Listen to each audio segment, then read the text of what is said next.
ईशा नाम की एक छोटी सी लड़की अपने घर वालों के साथ एक खुशगवार घर में रहती थी। उसके घर में गुलाब, चंबेली और आफताब की कलियां थीं। ईशा को सुबह के वक्त फूलों पर शबनम देखना बहुत पसंद था। घर के अंदर माँ पक्खालन तैयार कर रही होती, बाबा कुछ काम कर रहे होते और भाई असाद वीडियो गेम खेल रहा होता। ईशा के कमरे में एक पंजरा था जिससे खेत नजर आते। वो वहां बैठकर गांव से बाहर की कहानियों के बारे में सोचती। एक शाम ईशा ने माँ की मदद से खाना तैयार किया। क्या खास है? उसने पूछा। माँ ने मुस्कुराकर कहा, कल ईद है, हम दादा दादी के घर जाएंगे।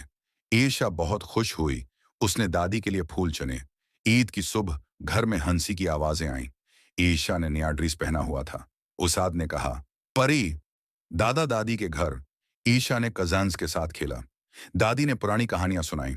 सूरज गुरूब हुआ। ईशा का घर वालों ने जमा होकर डांस किया। बाबा ने तबला बजाया। ईशा ने घूमते हुए कहा, यह सबसे अच्छी ईद है।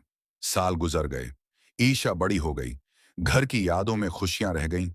ईशा अब माँ है। उसके बच्चे गार्डन में खेल रहे हैं। वो मुस्कुराई, मेरे बचपन जैसा। गांव का घर खुशियां घूंट रहा है। ईशा की कहानी जारी है।